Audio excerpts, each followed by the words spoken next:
Okay तो guys आज की इस वीडियो में हम लोग कवर करने वाले हैं 2021 के क्वेश्चन को। ठीक है, 2021 के दोनों सीटिंग के क्वेश्चन को कवर किया जाएगा। तो आइए, आपको क्या करना है, आपको ईयरफोन लगा लेना है और ध्यान से सुनते जाना है। सारा क्वेश्चन आपको यहीं पे क्लियर हो जाएगा। तो पहला नंबर क्वेश्चन है कि भारत में किस प्रकार की शासन प्रणाली है। तो जन्म करते हैं, संघीय और संसदीय दोनों है, यानी ऑप्शन नंबर बी एकदम करेक्ट है। ठीक है, तो चलिए आगे बढ़ते हैं। अब अगला सवाल है कि भारत में पहला नगर निगम कहाँ बना। भारत में पहला नगर निगम कहाँ बना, यही आपको बताना है। तो इसका सही आंसर ऑप्शन नंबर बी, यानी मद्रास यानी चेन्नई में क्या हुआ था, पहला नगर निगम की स्थापना हुई थी। तो आइए यहाँ पर तीसरा नंबर क्वेश्चन है कि भारत में मतदाता होने के लिए न्यूनतम उम्र क्या है, मतलब आयु आपकी क्या होनी चाहिए। जन्म करते हैं कितना बार बता दिया, 18 वर्ष, ऑप्शन नंबर सी एकदम करेक्ट है। ठीक है, तो चलिए आगे बढ़ते हैं। अब चौथा नंबर क्वेश्चन है कि लोकतंत्र का प्राण किसे कहा गया है। लोकतंत्र का प्राण किसे कहा गया है, जन्म करते हैं राजनीतिक दल, यानी ऑप्शन नंबर ई एकदम करेक्ट है। तो चलिए आगे बढ़ते हैं। अब यहाँ पे पांचवा नंबर क्वेश्चन है कि निम्नलिखित में कौन रबी फसल है। रबी फसल कितना बार बता दिए हैं, गेहूं को रबी फसल कहा जाता है और धान उन्हीं सबको क्या कहा जाता है, खरीफ फसल कहा जाता है। तो चलिए आगे बढ़ते हैं। अगला सवाल यानी छठा नंबर सवाल है कि पूर्व मध्य रेलवे का मुख्यालय कहाँ स्थित है। तो जन्म करते हैं, इसका सही आंसर क्या होगा, ऑप्शन नंबर सी यानी हाजीपुर में क्या है, पूर्व मध्य रेलवे का मुख्यालय है। अब सातवां नंबर क्वेश्चन है कि बिहार का शोक किस नदी को कहा गया है। तो जन्म करते हैं कोसी नदी को, अगर बता दिए ऑप्शन नंबर बी एकदम करेक्ट है। अब आठवां नंबर क्वेश्चन है कि निम्नलिखित खनिज में कोडरोमा किससे संबंधित है। कोडरोमा एक खनिज का नाम है, वह किससे संबंधित है, यही आपको बताना है। तो इसका सही आंसर होगा ऑप्शन नंबर बी यानी अभ्रक। अभ्रक से संबंधित है। कोडरोमा क्या है, इसको याद रखना है। कोडरोमा किससे संबंधित है, ऑप्शन नंबर बी यानी अभ्रक से संबंधित है। ठीक है, तो चलिए आगे बढ़ते हैं।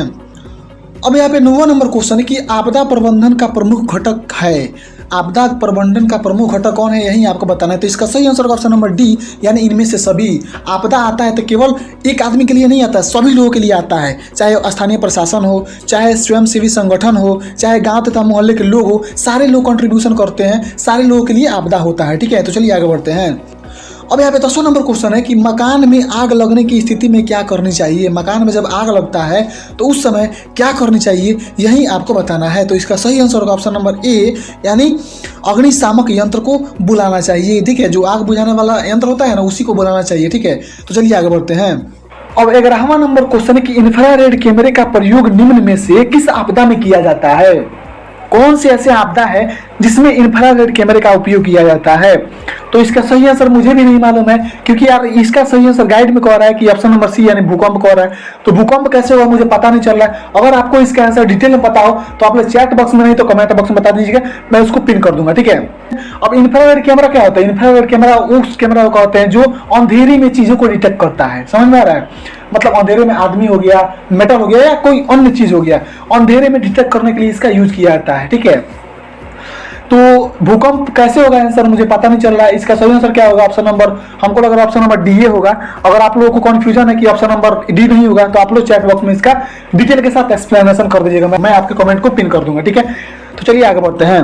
अगला क्वेश्चन है कि किसने कहा मुद्रण ईश्वर की दी हुई महानतम देन है, महानतम तोहफा है। ठीक है, तो भैया कितना बार बताती हैं, मार्टिन लूथर, यानी ऑप्शन नंबर बी एकदम करेक्ट है। तो चलिए आगे बढ़ते हैं। अब यहाँ पे 13 नंबर क्वेश्चन है कि बिहार का सबसे बड़ा नगर कौन है। बिहार का सबसे बड़ा नगर जन्म करते हैं पटना है, यानी ऑप्शन नंबर ए एकदम करेक्ट है। तो चलिए आगे बढ़ते हैं। अब 14वां नंबर क्वेश्चन है कि महात्मा बुद्ध को ज्ञान की प्राप्ति कहाँ हुई थी। तो बोध गया, कौन नहीं बता सकता यार। अब 15 नंबर क्वेश्चन है कि एशिया का पहला निर्यात संवर्धन क्षेत्र कहाँ स्थापित किया गया था। मतलब निर्यात करने के लिए एक संवर्धन बनता है, ठीक है, वह संवर्धन कहाँ स्थापित किया गया था, यही आपको बताना है। तो इसका सही आंसर होगा ऑप्शन नंबर ए यानी भारत में क्या हुआ था, एशिया का सबसे पहला निर्यात संवर्धन बना था। ठीक है, तो चलिए आगे बढ़ते हैं। अब यहाँ पे 16वां नंबर क्वेश्चन है कि भारतीय डाक विभाग की स्थापना कब हुई थी। भारतीय डाक विभाग की स्थापना कब हुई थी, यही आपको बताना है। तो इसका सही आंसर होगा ऑप्शन नंबर ए यानी 1854 ईस्वी में क्या हुआ था, भारतीय डाक विभाग की स्थापना हुआ था। अब यहाँ पे 17वां नंबर क्वेश्चन है कि महासागर की तली पर होने वाला कंपन का परिणाम है। महासागर की तल में जब कंपन होता है तो क्या होता है, जन्म कहते हैं सुनामी आता है, यानी ऑप्शन नंबर सी एकदम करेक्ट है। तो चलिए आगे बढ़ते हैं। अब 18वां नंबर सवाल है कि आर्थिक विकास का तीसरा क्षेत्र क्या है। भाई कितना बार बता दिए हैं, सेवा क्षेत्र को क्या कहता है, आर्थिक विकास का तीसरा क्षेत्र कहा जाता है। अब यहाँ पे 19 नंबर क्वेश्चन है कि सुदूर संवेदी उपग्रह, देखिए कितना बार बता दिए इस क्वेश्चन को, हम शायद इसके पिछले वाले वीडियो में भी करा दिए हैं। किसमें यूज होता है, जन्म करते हैं संसाधन की खोज करने में क्या किया जाता है, सुदूर संवेदी उपग्रह यानी रिमोट सेटिंग उपग्रह का यूज किया जाता है, यानी सैटेलाइट का यूज किया जाता है। ठीक है, तो चलिए आगे बढ़ते हैं। अब 20 नंबर क्वेश्चन है कि मानव जनित आपदा है, मानव जनित आपदा क्या है, यही आपको बताना है। तो भैया कितना बार बता दिए हैं इसी क्वेश्चन को, यानी आतंकवाद क्या है, एक मानव जनित आपदा है, बाकी बाढ़ सुनामी और भूकंप क्या है, एक प्राकृतिक आपदा है। इस सबको याद रखना है। ठीक है, अब यहाँ पे 21 नंबर क्वेश्चन है कि भारत में योजना आयोग का गठन कब हुआ था। भाई कितना बार बता दिए, 15 मार्च 1950, यानी ऑप्शन नंबर ए एकदम करेक्ट है। अब यहाँ पे 22 नंबर क्वेश्चन है कि भारत की वित्तीय राजधानी किस शहर को कहा जाता है, भारत की वित्तीय राजधानी किसको कहा जाता है, जन्म करते हैं मुंबई, यानी ऑप्शन नंबर ए एकदम करेक्ट है। इस क्वेश्चन को मैं कितना बार करा दिया हूं। अब यहाँ पे 23 नंबर क्वेश्चन है कि आर्थिक विकास संबंधित है, आर्थिक विकास किससे संबंधित है, यही आपको बताना है। तो इसका सही आंसर होगा ऑप्शन नंबर सी, यानी दोनों से। जब वहां पे क्या हो, परिणामात्मक परिवर्तन हो और गुणात्मक परिवर्तन, यानी क्वांटिटी और क्वालिटी दोनों इंप्रूव होता है, तब हम लोग कहते हैं कि वहां पर क्या हो रहा है, आर्थिक विकास हो रहा है। समझ में आ रहा है, तो ऑप्शन नंबर सी एकदम करेक्ट है। तो चलिए आगे बढ़ते हैं। अब यहाँ पे 24 नंबर क्वेश्चन है कि भारत में उपभोक्ता संरक्षण कानून कब लागू हुआ। तो भाई इस क्वेश्चन को मैं कितना बार बता दिया हूँ, 1986, यानी ऑप्शन नंबर सी एकदम करेक्ट है। तो चलिए आगे बढ़ते हैं। अब 25वां नंबर क्वेश्चन है कि डेक्कन ओडिसी रेलवे किस राज्य में स्थित है, मतलब किस राज्य में चलती है, या कोई ट्रेन है, ठीक है, यह किस राज्य में चलती है, यही आपको बताना है। तो इसका सही आंसर होगा ऑप्शन नंबर सी, यानी महाराष्ट्र में चलती है। तो चलिए आगे बढ़ते हैं।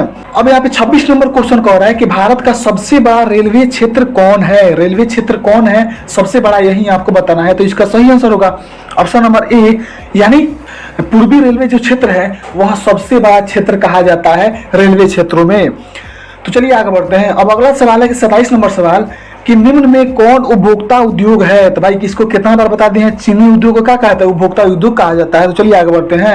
अब यहाँ पे 28 नंबर क्वेश्चन है कि बोकारो इस्पात संयंत्र किस देश के सहयोग से खोला गया, किस देश के सहयोग से खोला गया, जन्म करते हैं रूस के सहयोग से। उस मामलों का मदद कौन करता था, रूस ने करता था। तो ऑप्शन नंबर सी एकदम करेक्ट है, यानी रूस के सहयोग से बोकारो इस्पात खोला गया, इसको याद करना है। अब यहाँ पे 29 नंबर क्वेश्चन है कि भारत का सबसे बड़ा लौह अयस्क उत्पाद राज्य है, मतलब उत्पादक राज्य कौन है, सबसे ज्यादा वहां पे उत्पाद होता है किसका, लोहा का, वह राज्य कौन है, झारखंड, यानी ऑप्शन नंबर ए एकदम करेक्ट है। तो चलिए आगे बढ़ते हैं। अगला सवाल है कि प्राकृतिक संसाधनों के संरक्षण के लिए 1968 में कौन सा कन्वेंशन लागू हुआ कि प्राकृतिक संसाधन को सुरक्षा मिले।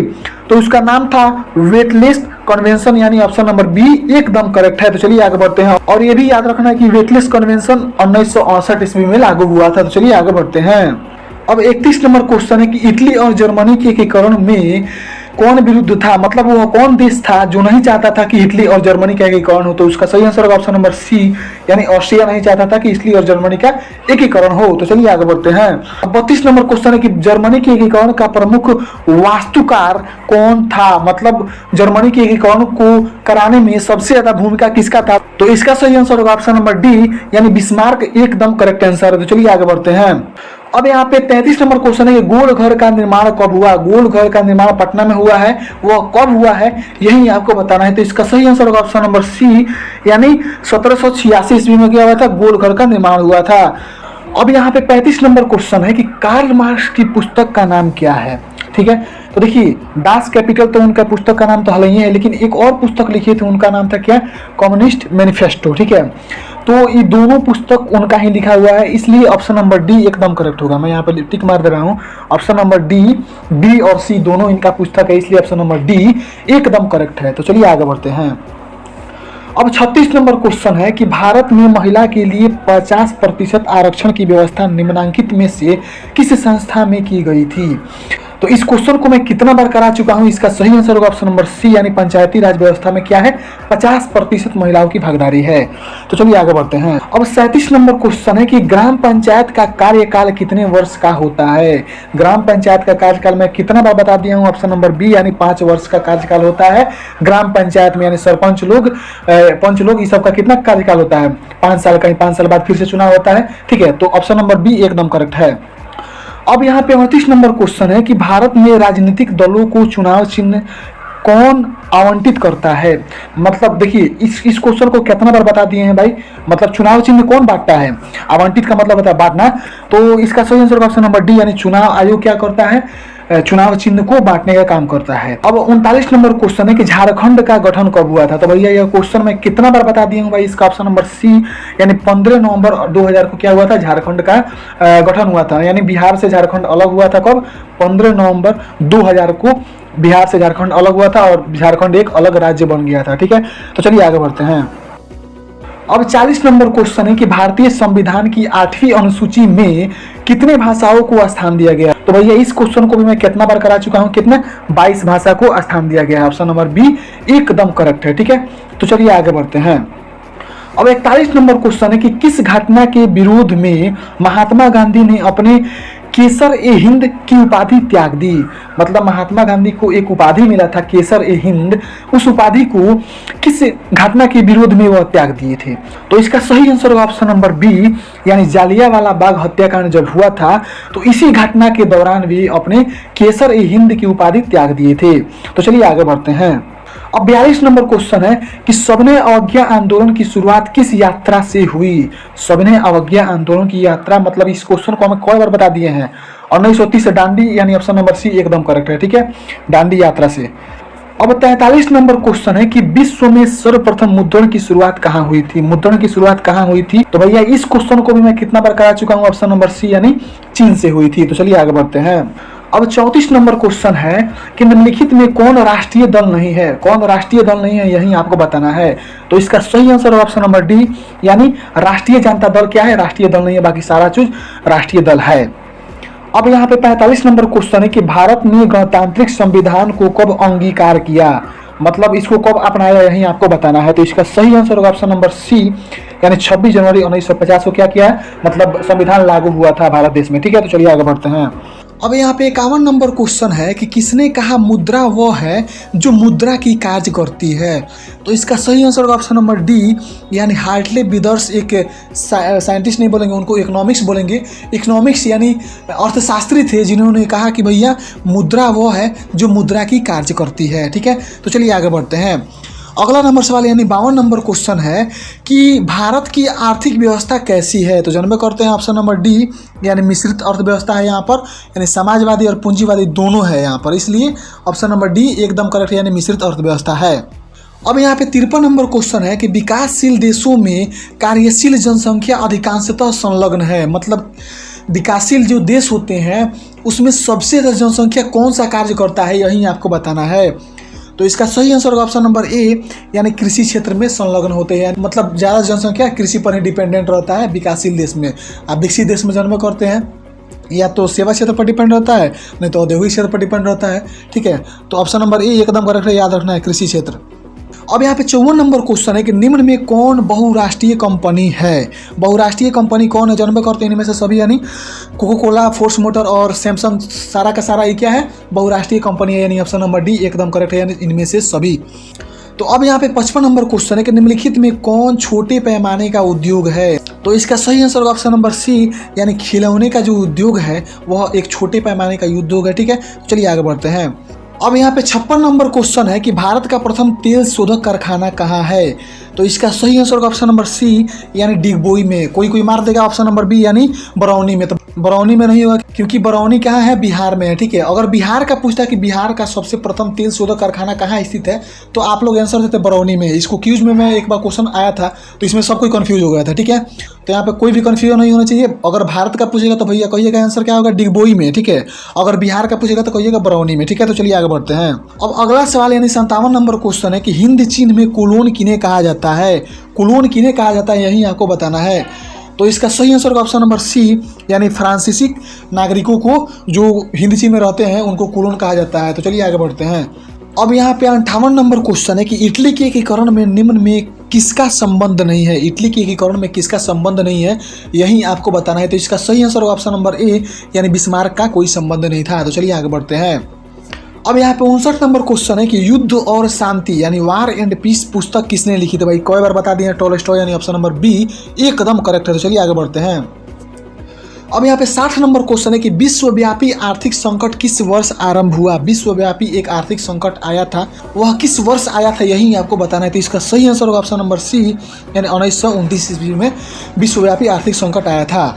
अब यहाँ पे 61 नंबर क्वेश्चन है कि अखिल भारतीय ट्रेड यूनियन कांग्रेस की स्थापना कब हुई। अखिल भारतीय ट्रेड यूनियन कांग्रेस की स्थापना कब हुई, यही आपको बताना। तो भाई इस क्वेश्चन को मैं कितना बार बता दिया हूँ, ऑप्शन नंबर डी यानी 1920 ईस्वी में अखिल भारतीय ट्रेड यूनियन कांग्रेस की स्थापना हुई थी। अब यहाँ पर देखिए कुछ लोग कन्फ्यूज होकर मार देते हैं ऑप्शन नंबर सी, ठीक है। तो ऑप्शन नंबर सी इसका एकदम गलत आंसर है, ऑप्शन नंबर सी नहीं होगा। अगर आपसे पूछता कि भारतीय कांग्रेस की स्थापना कब हुई थी तो 1885 में हुई थी, लेकिन अखिल भारतीय ट्रेड यूनियन कांग्रेस की स्थापना कब हुई थी तो 1920 यानी ऑप्शन नंबर डी एकदम करेक्ट है। तो इस बात को एकदम अपने दिमाग में बैठा लेना कि ऑप्शन नंबर डी एकदम करेक्ट है, यानी 1920 में अखिल भारतीय ट्रेड यूनियन कांग्रेस की स्थापना हुई थी। तो चलिए आगे बढ़ते हैं। अब यहाँ पे 62 नंबर क्वेश्चन है कि भारतीय समाचार पत्रों के मुक्तिदाता के रूप में भारत की कौन गवर्नर जनरल विख्यात है, ठीक है, मुक्तिदाता के रूप में। तो इसका सही आंसर होगा ऑप्शन नंबर डी यानी चार्ल्स मेटकाफ, ठीक है। ये जो चार्ल्स मेटकाफ थे यही क्या थे, भारत के समाचार पत्रों के मुक्तिदाता थे, ठीक है। तो चलिए आगे बढ़ते हैं।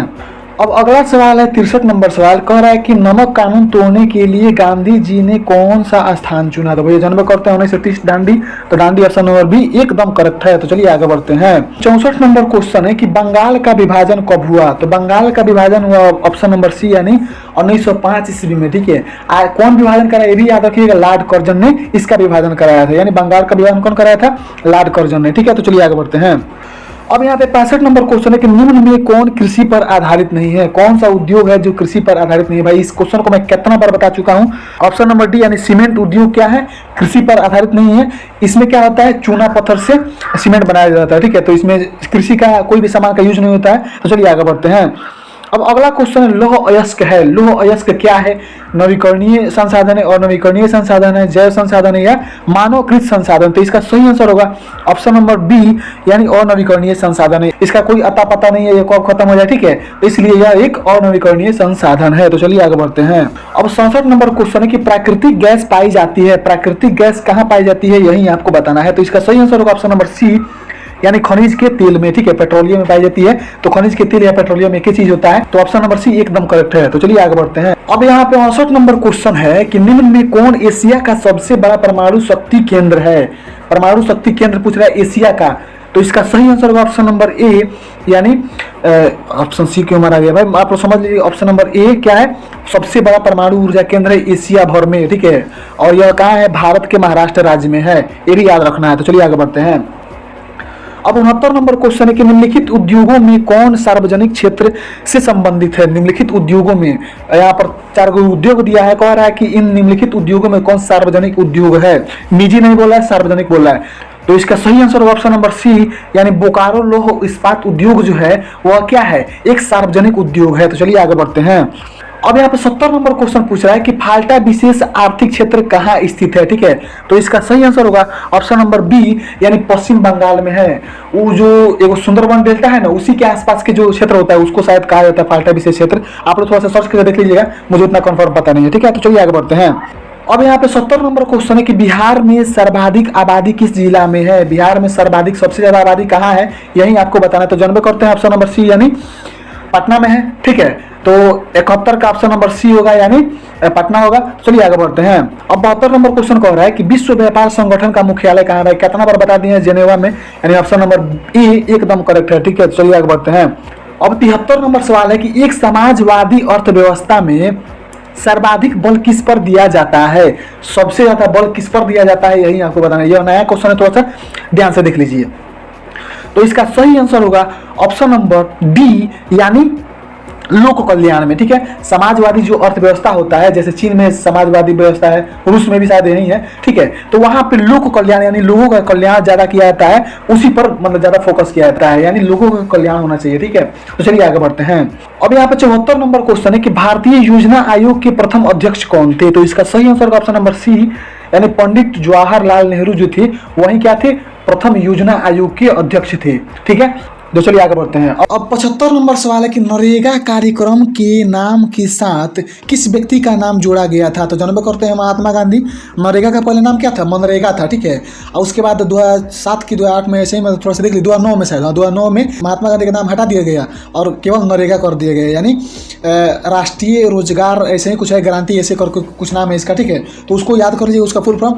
और इसका शुरुआत कब हुआ था, 2005 में इसका शुरुआत हुआ था और 2009 में इसका नाम बदल कर क्या रख दिया गया, नरेगा केवल कर दिया गया, महात्मा गांधी को हटा दिया गया और नरेगा कर दिया गया, ठीक है। तो चलिए आगे बढ़ते हैं, ऑप्शन नंबर डी एकदम करेक्ट है, महात्मा गांधी। अब यहाँ पे 76 नंबर क्वेश्चन है कि भारत में किस राज्य की प्रति व्यक्ति आय सर्वाधिक है? जानबे करते हैं गोवा की, यानी ऑप्शन नंबर डी एकदम करेक्ट है, ठीक है। तो चलिए आगे बढ़ते हैं। अब यहाँ पे 77 नंबर क्वेश्चन है, भारतीय मुद्रा बाजार में किस प्रकार का लेन देन होता है, यही आपको बताना है। तो इसका सही आंसर होगा ऑप्शन नंबर सी, यानी अल्पकालीन भी होता है और दीर्घकालीन भी होता है, ठीक है। और जितना दिन के लिए आप ब्याज लें उतना दिन के लिए देने के लिए तैयार है, ठीक है। तो चलिए आगे बढ़ते हैं। अब 78 नंबर क्वेश्चन है कि निम्न में से कौन सा आर्थिक आधारभूत संरचना का घटक है? तो गाइस इसमें मैं भी कंफ्यूज हूँ कि भाई इसका सही आंसर क्या होगा। मेरे ख्याल से ऑप्शन नंबर डी ही होना चाहिए, नागरिक सेवाएं। लेकिन आप लोग इसका आंसर कमेंट बॉक्स में बता दीजिएगा कि क्या होगा इसका आंसर, थोड़ा प्रूफ के साथ बताइएगा कि ज़्यादा माने अच्छा लगे, ठीक है। नहीं तो व्हाट्सअप नंबर है ही यहाँ मेरा, तो उस पर बता दीजिएगा, मैं अगले वीडियो में इसको कवर कर दूंगा, ठीक है। तो चलिए आगे बढ़ते हैं। अब अगला क्वेश्चन यानी 79 नंबर क्वेश्चन है कि खाद्य पदार्थों की शुद्धता की जांच के लिए किस मान्यता प्राप्त चिन्ह का होना आवश्यक है? भाई जानबे करते हैं हॉलमार्क, यानी ऑप्शन नंबर बी एकदम करेक्ट है। कितना बार बता दिया हूँ मैं, ठीक है। तो चलिए आगे बढ़ते हैं। अब यहाँ पे 80 नंबर क्वेश्चन है कि बिहार की किस नदी की उत्पत्ति अमरकंटक से हुई? तो जानबे करते हैं किस नदी की हुई थी? ऑप्शन नंबर सी, यानी सोन नदी की क्या उत्पत्ति कहाँ से हुई थी? अमरकंटक से हुई थी। तो चलिए आगे बढ़ते हैं। अब यहाँ पे सेकंड सीटिंग का क्वेश्चन स्टार्ट हो चुका है। चलिए मैं आपको बता रहा हूँ कौन कौन इसका आंसर होगा। चलिए पहला नंबर क्वेश्चन है, एशिया और यूरोप के बीच कौन प्राचीन स्थल मार्ग है? तो इसका सही आंसर होगा ऑप्शन नंबर बी, यानी रेशम मार्ग। क्या है? एशिया और यूरोप के बीच में एक स्थल मार्ग है जिससे व्यापारिक काम होता है, ठीक है, मतलब व्यापार व्यापार होता है। तो इसको मैं कितना बार बता दिया हूँ। तो चलिए आगे बढ़ते हैं। अब दूसरा नंबर क्वेश्चन है, चौरा चौरी हत्याकांड के बाद गांधी जी ने निम्नलिखित में किस आंदोलन को बंद कर दिया? चौरा चौरी हत्याकांड जब हुआ उसके बाद गांधी जी ने किस आंदोलन को बंद कर दिया? तो इसका सही आंसर होगा ऑप्शन नंबर सी, यानी असहयोग आंदोलन को बंद कर दिया। याद रखना है, असहयोग आंदोलन को बंद कर दिया, ठीक है। अब यहाँ पे तीसरा नंबर क्वेश्चन है, अंतर्राष्ट्रीय मजदूर दिवस कब मनाया जाता है? तो अंतर्राष्ट्रीय मजदूर दिवस 1 मई को मनाया जाता है। ऑप्शन नंबर बी एकदम करेक्ट है। अब यहाँ पे चौथा नंबर क्वेश्चन है, वर्तमान में भारत में कितने केंद्र शासित प्रदेश है? तो भैया इसका सही आंसर ऑप्शन नंबर सी। इसका गाइड में आंसर दे रहा है ऑप्शन नंबर बी दे रहा है, लेकिन इसका सही आंसर ऑप्शन नंबर सी। मैं अभी गूगल पे सर्च करके आ रहा हूँ, ठीक है। एक जम्मू एवं कश्मीर को एक और केंद्र शासित प्रदेश बना दिया है, ठीक है, तो उसको भी जोड़ लीजिएगा। तो पहले 7 था, अब 8 हो गया है। अब यहाँ पे 5वां नंबर क्वेश्चन है, सूचना का अधिकार संबंधी कानून कब पारित हुआ? यानी सूचना अधिकार अधिनियम कब लागू हुआ? जानबे करते हैं 1905 के बोले यार, 2005 में लागू हुआ था, यानी ऑप्शन नंबर बी एकदम करेक्ट है। अब यहाँ पे 6ठा नंबर क्वेश्चन है, किसने कहा लोकतंत्र जनता का? भाई कितना बार क्वेश्चन को बता दिया भाई, option number B Abraham Lincoln एकदम करेक्ट आंसर है। अब यहाँ पे 7वां नंबर क्वेश्चन है, पंचायती राज संस्थाओं को संवैधानिक दर्जा किस संविधान संशोधन में प्राप्त हुआ?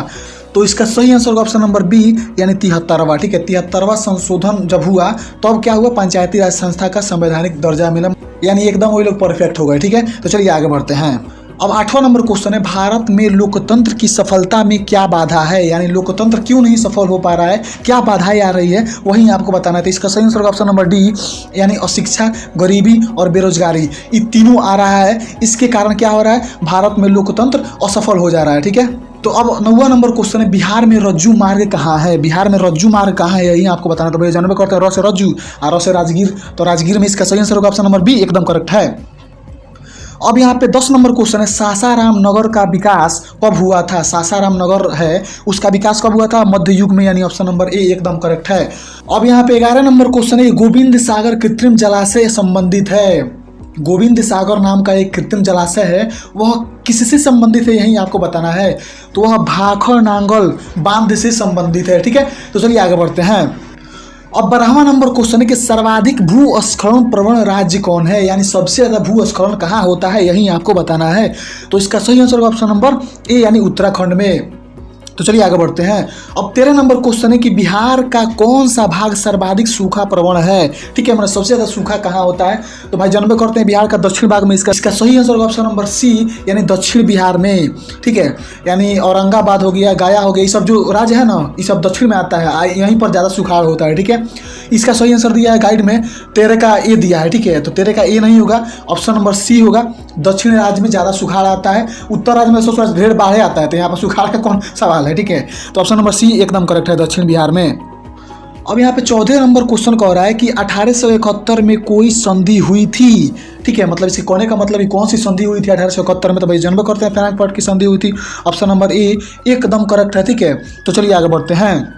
अब यहाँ पे 15 नंबर क्वेश्चन है कि 1830 की क्रांति के बाद फ्रांस में किस प्रकार का शासन स्थापित हुआ, ठीक है। तो इसका सही आंसर होगा ऑप्शन नंबर बी, यानी संवैधानिक राजतंत्र हुआ, ठीक है, मतलब सभी जगह राजतंत्र लागू हो गया। तो चलिए आगे बढ़ते हैं। अब यहाँ पे 16 नंबर क्वेश्चन है कि रूस की बोल्शेविक क्रांति का नेतृत्व किसने किया था? जन्म करते लेनिन ने किया था, यानी ऑप्शन नंबर सी एकदम करेक्ट है। अब यहाँ पे 17 नंबर क्वेश्चन है कि भारत में राष्ट्रीय आय की गणना कौन करता है? तो भाई कौन नहीं जानता है यार, सांख्यिकी मतलब केंद्रीय सांख्यिकी संगठन यानी CSO क्या करता है? राष्ट्रीय आय की गणना करता है। तो चलिए आगे बढ़ते हैं। अगला सवाल यानी 18 नंबर क्वेश्चन है कि निम्न में कौन पिछड़ा राज्य है? तो भाई हर बार कितना बार बता दिए हैं, ऑप्शन नंबर डी एकदम करेक्ट है, यानी बिहार राज्य एकदम पिछड़ा राज्य है। तो चलिए आगे बढ़ते हैं। अगला सवाल यानी 19 नंबर क्वेश्चन है कि आर्थिक क्रियाओं का क्या उद्देश्य है? आर्थिक क्रियाओं का क्या उद्देश्य है, यही आपको बताना है। तो इसका सही आंसर होगा ऑप्शन नंबर डी, यानी जीविकोपार्जन करना है। माने हम लोग आर्थिक मतलब हम धन क्यों कमाते हैं? अपने जीवन का पालन पोषण करने के लिए है ना, करने के लिए। तो जीविकोपार्जन का अर्थ वही होता है। तो ऑप्शन नंबर डी एकदम करेक्ट है। अब 20 नंबर क्वेश्चन है कि भारत की राष्ट्रीय आय का सर्वप्रथम अनुमान किसने लगाया? जन्म करते हैं दादा भाई नौरोजी, यानी ऑप्शन नंबर डी एकदम करेक्ट है। तो चलिए आगे बढ़ते हैं। अब 21 नंबर क्वेश्चन है कि दीर्घकाल ऋण प्रदान करने वाली संस्था है? तो जन्म करते हैं भूमि विकास बैंक। इसका सही आंसर गाइड में इसका आंसर गलत दिया है, ऑप्शन नंबर ए बोला है। तो भैया ऑप्शन नंबर 1 तो होकर नहीं करेगा, तो ऑप्शन नंबर बी एकदम करेक्ट है, ठीक है। थोड़ा सा आप लोग भी थोड़ा देखिएगा कि इसका सही आंसर क्या होगा। या तो बी होना चाहिए, नहीं तो डी होगा। नहीं, ये तो कभी भी नहीं हो सकता है, क्योंकि भाई भूमि विकास जो बैंक है वो भी दीर्घकाल के लिए ऋण प्रदान करता है। अब कृषि महाजन के बारे में हमको उतना कन्फर्म पता नहीं है, आप लोग इसका आंसर कमेंट बॉक्स में बता दीजिए अगर गलती होता है मुझसे तो, ठीक है। अगला क्वेश्चन यानी 22 नंबर क्वेश्चन है कि उपभोक्ता अधिकार दिवस कब मनाया जाता है? तो जन्म करते हैं 15 मार्च, यानी ऑप्शन नंबर बी एकदम करेक्ट है। रुकिए इसको मिटा दीजिए। अब यहाँ पे 23 नंबर क्वेश्चन है कि पंजाब में भूमि निम्नीकरण का भाई कितना बार बता दिए हैं? ऑप्शन नंबर डी, यानी अधिक सिंचाई। क्या था? देखिए सब कारण था इसमें, चारों के चारों कारण है, लेकिन सबसे ज़्यादा अधिक सिंचाई होता है ना, वही सबसे ज़्यादा मेन कारण है, ठीक है। तो चलिए आगे बढ़ते हैं। अब यहाँ पे 24 नंबर क्वेश्चन है, कितना आसान क्वेश्चन है, और सुपानी कृषि प्रचलित है? जन्म करते उत्तराखंड में प्रचलित है, ऑप्शन नंबर डी एकदम करेक्ट है। अब यहाँ पे 25 नंबर क्वेश्चन है कि बिहार में प्रायः कैसी मिट्टी पाई जाती है? बिहार में कैसी मिट्टी पाई जाती है? जलोढ़ मिट्टी, यानी ऑप्शन नंबर सी एकदम करेक्ट है, यानी जलोढ़ मृदा पाई जाती है। बिहार में कैसी मृदा पाई जाती है? जलोढ़ मृदा, ये याद रखना है, भूगोल क्वेश्चन है। अब यहाँ पे अगला क्वेश्चन है 26 नंबर क्वेश्चन है, आयुर्वेद के जनक कौन है? आयुर्वेद के जनक जन्म करते हैं, इस संस्कृत में भी हम लोग पढ़ चुके हैं, ऑप्शन नंबर बी, यानी चरक जो थे वो आयुर्वेद के जनक माने जाते थे। तो चलिए आगे बढ़ते हैं। अब यहाँ पे 27 नंबर क्वेश्चन है कि बिहार में कितने प्रतिशत वन क्षेत्र है? भाई कितना बार बता दिए, ऑप्शन नंबर डी, यानी 7%। अब यहाँ पे 28 नंबर क्वेश्चन है कि निम्न में कौन लौह युक्त खनिज का उदाहरण है? लौह युक्त खनिज बोल रहा है, लौह युक्त। तो मैग्नेटाइट जन्म करते हैं, हेमाटाइट मैग्नेटाइट, ये सब क्या होता है? इसमें क्या होता है? लोहा का अयस्क, तो भाई लोहा होता है इसमें, तो मैग्नेटाइट ऑप्शन नंबर ई एकदम करेक्ट है। तो चलिए आगे बढ़ते हैं। अब यहाँ पे 29 नंबर क्वेश्चन है, सबसे घटिया कोयला क्या है? जन्म करते हैं पीट, यानी ऑप्शन नंबर डी एकदम करेक्ट है। अब यहाँ पे 30 नंबर क्वेश्चन है कि निम्न में कौन रोपण फसल नहीं है? रोपण फसल बोला है, रोपण फसल का मतलब क्या होता है? अब यहाँ पे 30वां नंबर क्वेश्चन है कि निम्न में कौन रोपण फसल नहीं है? रोपण फसल बोल रहा है। रोपण फसल का मतलब होता है कि वैसा फसल जिसको हम लोग क्यों उपजाते हैं? लोग रुपया कमाने के लिए। जैसे क्या हो गया, गन्ना हो गया, कॉफी हो गया, रबड़ हो गया, चाय हो गया, ये सब क्या हो गया? ये एक रोपण फसल के अंतर्गत आता है। यानी इसको हम रोपते क्यों है? इसको रोपते हैं हम लोग इनकम प्राप्त करने के लिए, यानी आय का स्रोत है ये सब। लेकिन जो धान होता है उसको हम लोग रोपते हैं हम लोग खाने पीने के लिए, ठीक है। तो यह एक खाद्य फसल के अंतर्गत आता है धान। लेकिन जो मैं अभी एग्जांपल बताऊं, रबड़ हो गया, कॉफी हो गया, चाय हो गया, ये सब जो है ना, ये सब किसके अंतर्गत आता है? रोपण फसल के अंतर्गत आता है। तो चलिए आगे बढ़ते हैं। अब 31 नंबर क्वेश्चन है, भारत की प्रमुख खाद्यान्न फसल है? खाद्यान्न फसल बोल रहा है, ठीक है। तो खाद्यान्न फसल निर्भर करते हैं कौन है? धान है, ठीक है। तो चलिए आगे बढ़ते हैं। अब यहाँ पे 32 नंबर क्वेश्चन है कि बिहार में कितने प्रतिशत कृषि क्षेत्र है? बिहार में कितने प्रतिशत कृषि क्षेत्र है, वही आपको बताना है। तो इसका सही आंसर होगा ऑप्शन नंबर ए, यानी 50% क्या है? कृषि क्षेत्र है। अब यहाँ पे 33 नंबर क्वेश्चन है, निम्नलिखित में कौन संचार सेवा का अंग है? संचार सेवा का अंग बोला है तो भाई इसमें सभी है, ऑप्शन नंबर डी एकदम करेक्ट है। भाई इतना आसान क्वेश्चन है। तो चलिए आगे बढ़ते हैं। अब यहाँ पे 34 नंबर क्वेश्चन है कि मानवीय पूंजी निर्माण का घटक है? मानवीय पूंजी निर्माण का घटक कौन है? भाई जन्म करते हैं इनमें से सभी, यानी आवास भी है, शिक्षा एवं प्रशिक्षण भी है, स्वास्थ्य सेवा भी है, सबसे हम लोग इनकम जनरेट करते हैं। तो भैया इनमें सभी ऑप्शन नंबर डी एकदम करेक्ट है। चलिए आगे बढ़ते हैं। अब यहाँ पे 35 नंबर क्वेश्चन है कि वैश्वीकरण का मुख्य अर्थ है? वैश्वीकरण का क्या अर्थ होता है, यही आपको बताना है। तो इसका सही आंसर होगा ऑप्शन नंबर सी, यानी विश्व अर्थव्यवस्था से समन्वय। ठीक है, मतलब सारे देश की अर्थव्यवस्था जब समन्वित होती है, मतलब सब कोई मिल जाता है, तो यही उसका अर्थ हो जाता है, वैश्वीकरण हो जाता है। तो उसी को हम लोग क्या कहते हैं, वैश्वीकरण कहते हैं। समझ में आ रहा है? देखिए, मतलब विश्व के सारे अर्थव्यवस्था अगर एक दूसरे से मिल जाते हैं तो उसी का अर्थ है वैश्वीकरण, तभी हम लोग कहते हैं भाई वैश्वीकरण हो गया है। तो इसका सही आंसर क्या होगा, ऑप्शन नंबर सी, यानी विश्व अर्थव्यवस्था से समन्वय। ठीक है, यानी मिलना। अब यहाँ पे 36 नंबर क्वेश्चन है कि अर्थव्यवस्था के किस क्षेत्र से हरित क्रांति संबंधित है। हरित क्रांति किस क्षेत्र से संबंधित है, यही आपको बताना है। तो इसका सही आंसर होगा ऑप्शन नंबर ए, यानी प्राथमिक क्षेत्र से। अब प्राथमिक क्षेत्र क्यों? क्योंकि भाई प्राथमिक क्षेत्र को ही हम क्या कहते हैं, कृषि क्षेत्र कहते हैं, और ये जो हरित क्रांति है यह कृषि क्षेत्र से ही निकला था। ठीक है, तो चलिए आगे बढ़ते हैं।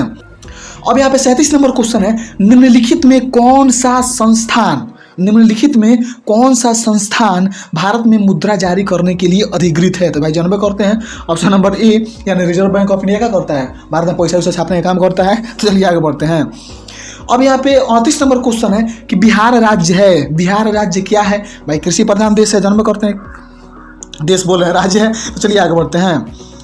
अब यहाँ पे 39 नंबर क्वेश्चन है कि निम्नलिखित में कौन हमारे रहन सहन के स्तर को प्रभावित करता है।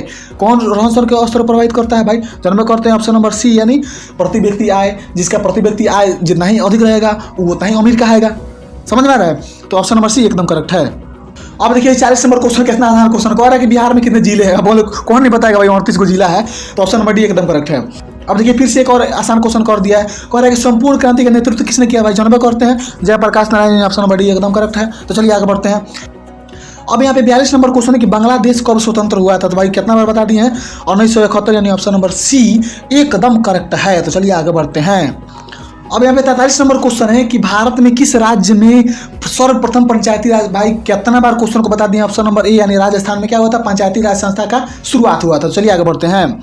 अब यहाँ पे 44 नंबर क्वेश्चन है कि निम्नलिखित में कौन केंद्र शासित प्रदेश है। केंद्र शासित प्रदेश पूछ रहा है, तो जन्म करते हैं ऑप्शन नंबर सी, यानी चंडीगढ़ क्या है, एक केंद्र शासित प्रदेश है। तो चलिए आगे बढ़ते हैं। अब देखिए यहाँ पर 45 नंबर क्वेश्चन है कि संघ सरकार का उदाहरण है। संघ सरकार का उदाहरण कौन है? जन्म करते हैं ऑप्शन नंबर डी, यानी इनमें से सभी। भारत में भी संघ सरकार है, भारत में दोनों है भाई, संघ और राज्य दोनों है। ठीक है, कनाडा में भी वही है और अमेरिका में तो खाली संघ सरकार है। जन्म करते हैं तो ऑप्शन नंबर डी एकदम करेक्ट है। चलिए आगे बढ़ते हैं। अब यहाँ पे 46 नंबर क्वेश्चन है कि भारत का केंद्रीय बैंक है। भाई कितना बार बता दिए हैं, ऑप्शन नंबर सी, यानी रिजर्व बैंक ऑफ जो इंडिया है, यानी आरबीआई क्या है, भारत का केंद्रीय बैंक है। ये पैसा जो छापने का सब काम यही करता है। ठीक है, तो चलिए आगे बढ़ते हैं। नोट पर भी देखते होंगे कि आरबीआई गवर्नर का साइन होता है। अब यहाँ पे 47 नंबर क्वेश्चन है कि कृषि उत्पादों के मानकीकरण के लिए मानक का प्रयोग किया जाता है। मतलब कौन सा मानक का प्रयोग किया जाता है उसको डिनोट करने के लिए। जैसे सोना को डिनोट करने के लिए हॉलमार्क यूज किया जाता है ना, कि सोना असली है कि नकली है। उसी प्रकार कृषि के पदार्थों को डिनोट करने के लिए किसका यूज किया जाता है? तो भाई एक मार्क, यानी ऑप्शन नंबर बी एकदम करेक्ट है। इसको याद रखिएगा। ठीक है, तो चलिए आगे बढ़ते हैं। अब यहाँ पे 48 नंबर क्वेश्चन है कि निम्न में कौन प्राथमिक क्षेत्र से संबंधित है। प्राथमिक क्षेत्र बोला है, तो प्राथमिक क्षेत्र का अंतर्गत जन्म करते हैं कृषि क्षेत्र आता है, यानी ऑप्शन नंबर सी एकदम करेक्ट है। तो चलिए आगे बढ़ते हैं। अब यहाँ पे 49 नंबर क्वेश्चन है कि तीनकटिया प्रणाली किन पर लागू थी। तीनकटिया प्रणाली कहाँ किस पर लागू थी, यही आपको बताना। तो भाई जानबे करते हैं किसान भाई लोगों पर लागू थी। तो ऑप्शन नंबर ए एकदम करेक्ट है। अब यहाँ पे 50 नंबर क्वेश्चन है कि जालियांवाला बाग हत्याकांड की जांच के लिए सरकार ने किस समिति का गठन किया। जालियांवाला बाग जो हत्याकांड हुआ था उसके बाद एक समिति का गठन किया गया था। उस समिति का नाम क्या था, यही आपको बताना है। तो इसका सही आंसर होगा ऑप्शन नंबर ए, यानी हंटर समिति। हंटर समिति क्या था, जालियांवाला बाग हत्याकांड के बाद एक समिति का गठन हुआ, उसका क्या नाम था, उसका नाम था हंटर समिति। इस सबको याद रखना है। तो चलिए आगे बढ़ते हैं। अब यहाँ पे 51 नंबर क्वेश्चन है कि डॉक्टर राजेंद्र प्रसाद का जन्म स्थल है। ठीक है, मतलब उनका जन्म कहाँ हुआ था? जन्म करते हैं बिहार में हुआ था। बिहार के जीरादेही नामक एक स्थान है, वहीं पर हुआ था, शायद सिवान जिला है वो। तो चलिए आगे बढ़ते हैं। अब यहाँ पे 52 नंबर क्वेश्चन है ककोलत जलप्रपात बिहार के किस जिले में स्थित है, यही आपको बताना है। तो इसका सही आंसर होगा ऑप्शन नंबर बी, यानी नवादा में स्थित है। तो चलिए आगे बढ़ते हैं। अब यहाँ पे 53 नंबर क्वेश्चन है कि किस जिले की सीमा बिहार से जुड़ी है। किस जिले की सीमा बिहार, भाई नेपाल की जन्म करते हैं, ऑप्शन नंबर ए एकदम करेक्ट है। ठीक है, तो चलिए आगे बढ़ते हैं। भाई हम लोग सटले कौन है, नेपाल ना है, तो इसमें कौन सकबकाने की बात है। अब यहाँ पे 54 नंबर क्वेश्चन है गठबंधन की सरकार बनाने के लिए किस प्रकार की दलीय व्यवस्था की जरूरत है। गठबंधन की सरकार कब बनता है? भाई जब सब कोई जीत जाता है, यानी बहुदलीय व्यवस्था रहता है, तो उस समय गठबंधन का सरकार करना पड़ता है। ठीक है, चलिए आगे बढ़ते हैं, यानी मिला जुला के सरकार करना पड़ता है। अब यहाँ 55 नंबर क्वेश्चन है कि भारतीय जनता पार्टी के प्रथम अध्यक्ष कौन थे। भाई जनबे करते हैं कौन थे? अटल बिहारी वाजपेयी थे, यानी ऑप्शन नंबर ए यानी ऑप्शन नंबर डी एकदम करेक्ट है। चलिए आगे बढ़ते हैं। अब यहाँ पे 56 नंबर क्वेश्चन है कि भारत में राष्ट्रीय आपातकाल की घोषणा कब की गई थी? भाई जन्म करते 1975, यानी ऑप्शन नंबर बी एकदम करेक्ट है। ठीक है, किसके शासनकाल में हुआ था? इंदिरा गांधी के शासनकाल में हुआ था। तो चलिए आगे बढ़ते हैं।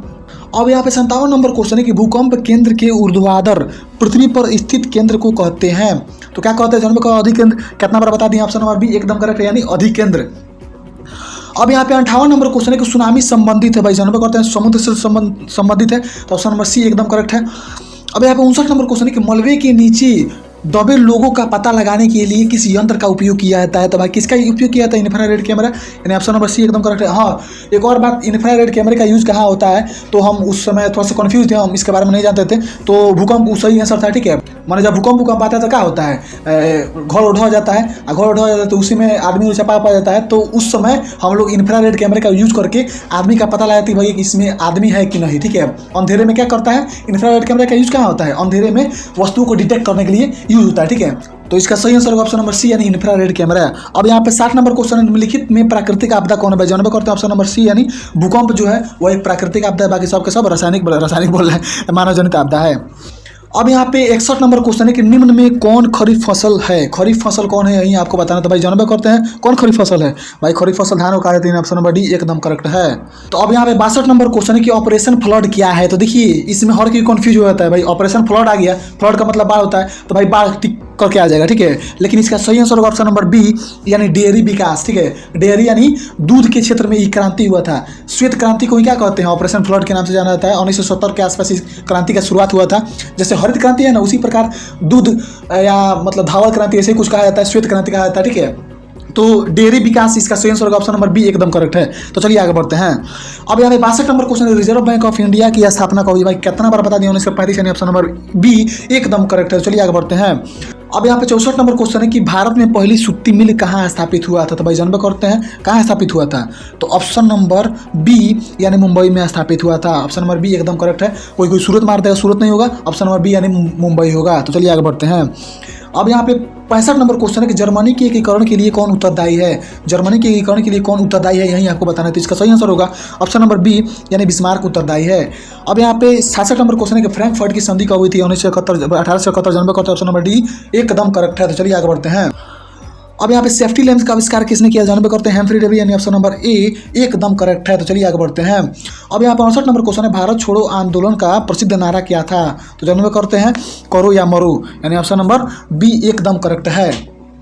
गांधी जी का ये जो नारा है यह किसने दिया था? गांधी जी ने दिया था। तो चलिए आगे बढ़ते हैं। अब यहाँ पे 69 नंबर क्वेश्चन है समाजवादियों का बाइबिल किसे कहा जाता है? जानबे करते दास कैपिटल, यानी ऑप्शन नंबर बी एकदम करेक्ट है। चलिए आगे बढ़ते हैं। अब यहाँ पे 70 नंबर क्वेश्चन है भारतीय राष्ट्रीय कांग्रेस की स्थापना कब हुई थी? भाई कितना बार बता दिए? ऑप्शन नंबर बी, यानी 1885 ईस्वी में क्या हुआ था? भारतीय राष्ट्रीय कांग्रेस की स्थापना हुई थी। अब यहाँ पे 71 नंबर क्वेश्चन है कि गांधी जी ने भारत में सत्याग्रह का पहला प्रयोग कहाँ किया था? तो भैया हर कोई जानता होगा इसका आंसर ऑप्शन नंबर ए, यानी चंपारण में किया था। चलिए आगे बढ़ते हैं। अब 72 नंबर क्वेश्चन यार एकदम आसान क्वेश्चन है कि मुद्रण का आविष्कार कहाँ हुआ? जन्म करते कई बार बता दिए हैं, चीन में हुआ था। ऑप्शन नंबर सी एकदम करेक्ट है। अब यहाँ पे 73 नंबर क्वेश्चन है कि भारत में सबसे लंबा बांध है हीराकुंड बांध, हर कोई जानता होगा, ऑप्शन नंबर बी एकदम करेक्ट है। अब यहाँ पे 74 नंबर क्वेश्चन है किस खनिज को उद्योगों की जननी कहा जाता है? भाई लोहा को हर कोई जानता होगा, ऑप्शन नंबर सी, यानी लोहा। ऑप्शन नंबर सी क्या होगा? लोहा। चलिए आगे बढ़ते हैं। अब यहाँ 75 नंबर क्वेश्चन है कि सर्वोत्तम कोयला का प्रकार कौन सा है? एंथ्रासाइट कौन नहीं जानता है? भाई एंथ्रासाइट सर्वोत्तम होता है, और सबसे घटिया कौन होता है? पीट होता है, उसके बाद लिंगेनाइट होता है, उसके बाद B2 नंबर होता है। मैं रुकिए, मैं रैंकिंग लिख दे रहा हूँ सबका। 1 नंबर पे ई होता है, 2 नंबर पे ई होता है, 3 नंबर पे ई होता है, और 4 नंबर पर ही होता है। ठीक है, तो आपको रैंकिंग पता चली गया। तो चलिए आगे बढ़ते हैं। अब यहाँ पे 76 नंबर क्वेश्चन है गंडक परियोजना है, गंडक परियोजना कहाँ का है, यही आपको बताना है। तो ऑप्शन नंबर बी एकदम करेक्ट है, यानी वाल्मीकि नगर में है। अब यहाँ पे 77 नंबर क्वेश्चन है कि निम्न राज्यों में किसमें सर्वाधिक वन पाया जाता है? तो जन्म करते मध्य प्रदेश में सबसे ज़्यादा वन है। तो चलिए आगे बढ़ते हैं। अब यहाँ पे कहलगांव तापीय विद्युत परियोजना कहाँ है? तो भाई कितना बार बता देंगे? भागलपुर में है। ऑप्शन नंबर ए एकदम करेक्ट है। अब यहाँ पे सूखे के लिए उत्तरदायी कारक है, सूखे के लिए उत्तरदायी जन्म का जब वर्षा नहीं होगा तब ना सूखा आएगा। तो ऑप्शन नंबर ए एकदम करेक्ट है। अब यहाँ पे 80 नंबर यानी लास्ट नंबर क्वेश्चन है बिहार में कौन बाढ़ प्रवण क्षेत्र है? तो जन्म करते हैं उत्तर क्षेत्र जो है हम लोग का जो क्षेत्र है वह वहाँ क्या होता है? बहुत ज़्यादा बाढ़ आता है। तो चलिए आगे बढ़ते हैं। अब आगे कहाँ बढ़ते हैं? क्वेश्चन समाप्त हो गया। ठीक है, तो लीजिए आपका क्वेश्चन बैंक ही पूरा सपर गया। अब होगा लाइव टेस्ट, 12 तारीख से टेस्ट के लिए रेडी रहिएगा लोग। उस टेस्ट में अगर किसी का भी अगर 80% से ऊपर सही हो जाता है ना, समझिए उसका क्या बोलते हैं 90% आ सकता है बोर्ड में। इसलिए उस टेस्ट को मिस नहीं करना है, सभी लोगों को उस टेस्ट को देना है। तो चलिए मिलते हैं नेक्स्ट वीडियो में, तब तक के लिए जय हिंद, वंदे मातरम।